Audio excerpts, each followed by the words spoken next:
Hey everybody, Ricky Rios here. Going to try and give you a snapshot of my community that I work and go to every day, which is Paola, Kansas. Hopefully get it done in 15 minutes or less.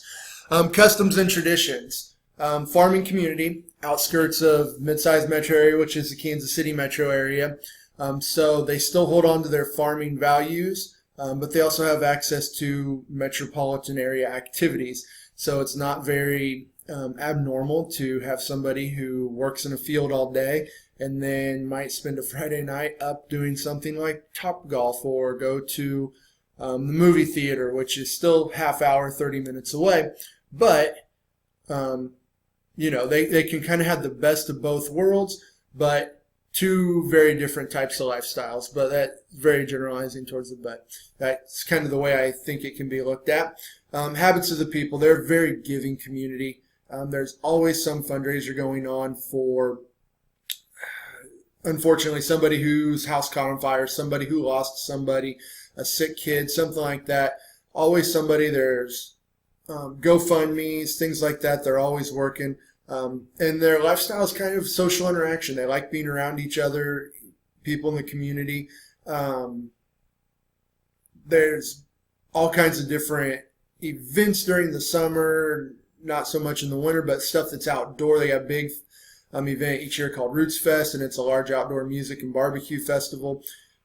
A couple of nights in a row, and it's down on their historic square, and you just have all kinds of people down there to enjoy the music and see people they haven't seen since the last year, most of the time. So you've got a lot of long-time run community stores and restaurants. And then, of course, summer fairs and a lot of 4-H involvement happens every year. Religion. There are two primary religions in Paola, and that is Protestant and Catholic.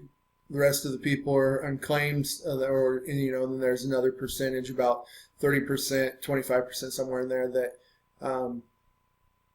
just smaller religious groups within the community. So.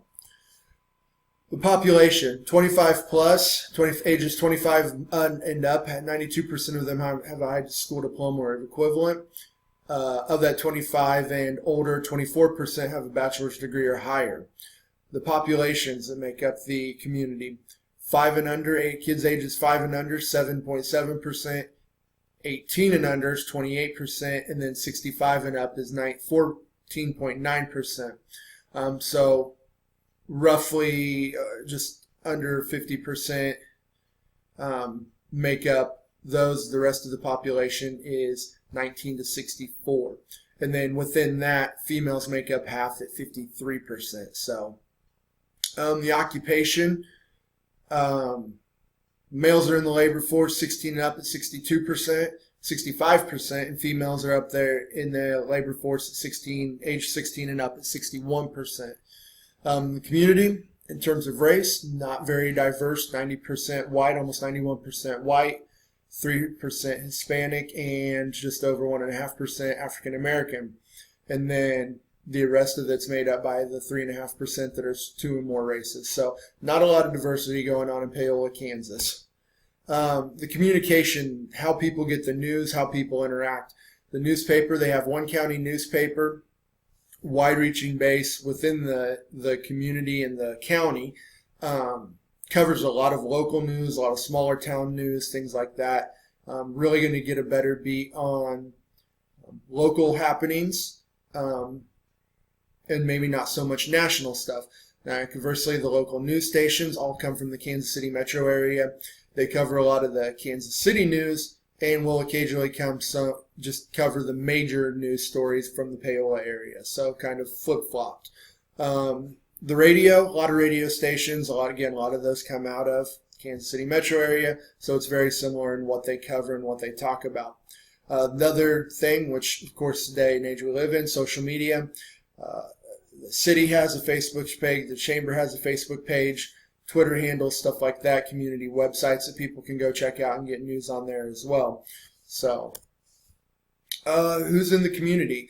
The reason I picked all these on the list, the Legion, VFW, so forth, so on, these are the groups that I've worked with the most within the community.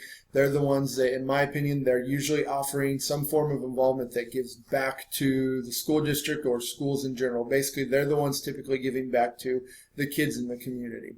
They also give to people in need as well, but for my interaction, it's been for, the kids. So the leadership, a lot of influences in the Paola area, mostly consisting of local business owners and community group leaders. So those people that I just mentioned on the page before, they're a lot of the big leadership people within the city as well. Then, of course, you have school administration, school board, teachers, a lot of people in social service jobs that make up a lot of the community leaders.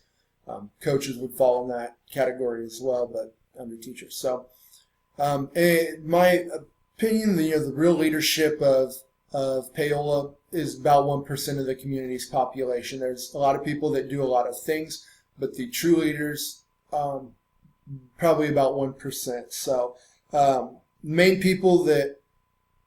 these people are influenced are mostly the students and the people of need within the community, that they rely on this leadership within the community. The kids are looking to these people, what are they going to do for our school? People in need are saying, what are they going to do to help me and other people like myself? Characteristics of these people, most of them, the biggest thing I found is they're very personable. They don't really know a stranger. That kind of goes with being a leader, but that also helps you become a leader. The more people you know, the more connections you have, the easier it is for you to access different resources to help your group or your business, whatever it might be.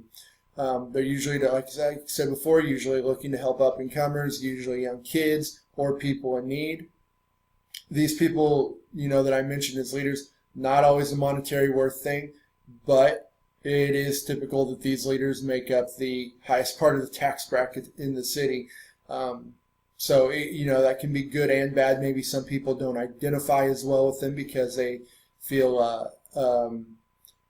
that money influences whether they should be talking to them or not, whatever.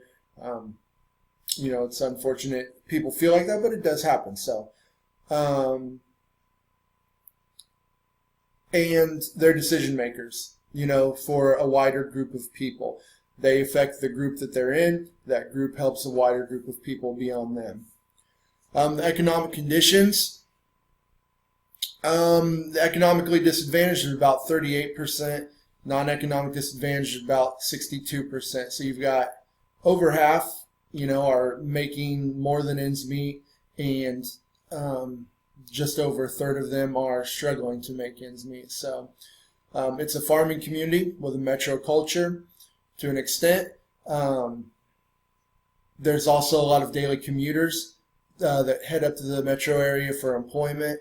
There are some warehouses, factory jobs, things like that available, but like most factory jobs, pays about double of minimum wage, so $15-ish roughly is the starting point. So land value. Out of 105 counties in the state of Kansas, Miami County, where Paola is housed, is 19th highest. So cost per acre is about $10,000. I think you look at the metro area, it's always growing out. Paola kind of falls in that wide swath of people looking to move out, own a little bit of land, things like that. And so the cost per acre, it goes up quite a lot. And then Lake Mary Center, primarily where I work, primarily employs about 400 people, which would make up 10% of the workforce in Paola. So, our center is a big part of people's employment. So, political structure, primarily Republican, like most people in the state of Kansas. There are mill levies and bonds that offer this funding that help them build other buildings in the past. Of course, there's state funding on a per pupil basis. And then education, politics, and law. It is not separated in Kansas, especially not right now. We've had budget cuts over the last 5 years, and only due to legal intervention at the state level, have politicians had to maintain a cost per student level. So they're always combined. They're always going to be combined, probably in the state of Kansas, at least for a while. So social tensions isn't really a big thing. To my knowledge, there's been no incidents of interracial confrontations within the school system. And then if there's been any in the community, I don't know about it, and it's never been reported in the newspaper or anything like that. So not something that you hear about very often. Probably the most common incidents of social tension would be anything due to social class. And I kind of mentioned that earlier, where maybe somebody who doesn't make as much as somebody who does make a lot of money might be a bit intimidated to talk to them, or have preconceived thoughts about that person, and just not care for them. A little bit of extra sources of information. I included, the telephone book, the Chamber of Commerce website. You can always pull the board minutes, staff who works at the school district off of the district web page, which is usd368.org.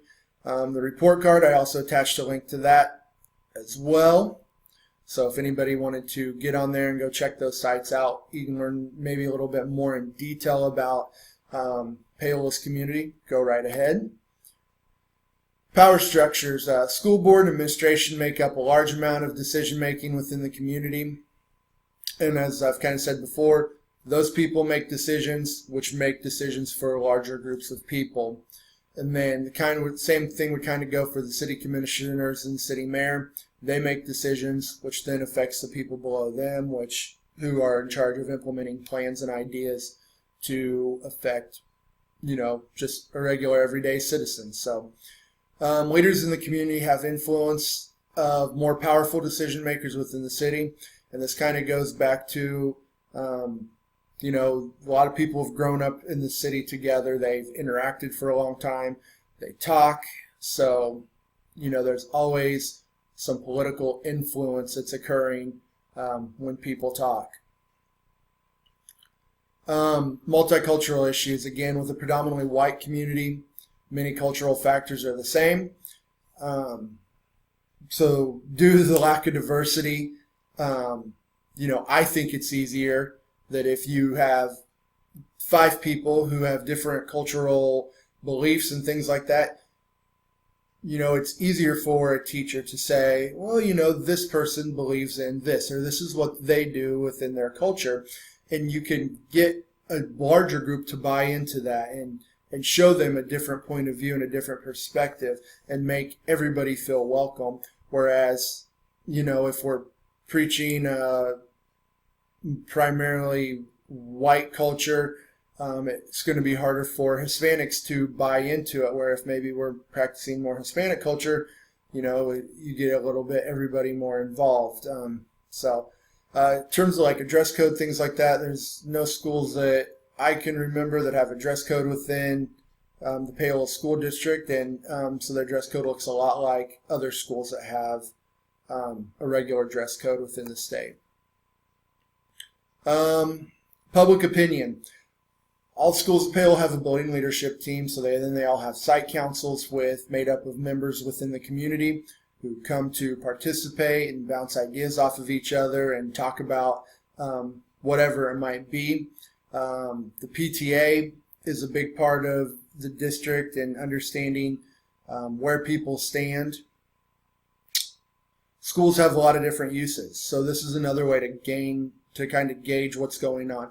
You got district level sports, and then of course kids sports from a community level, and then district art programs, music programs, things like that are also going on. So there's always exposure. If there's an administrator in the building or a teacher or somebody who can talk to a building or a leader within the community from these events occurring, people get together, kids go to school, or kids participate with each other, and it brings all these people into the same building. And having that exposure gives the opportunity for people to talk about what's going on in their community. What do they think needs to be changed?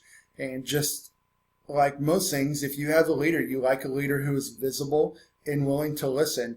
And that kind of goes back to me stating, how these guys a lot of these guys males and females, a lot of these people are visible within the community, and they're personable. So personal interviews are probably the best way to understand what people are talking about, and this ties right into having all these public events, the PTA meetings, site council meetings. People are talking, they're getting together, sharing opinions, information about what's going on or what can be improved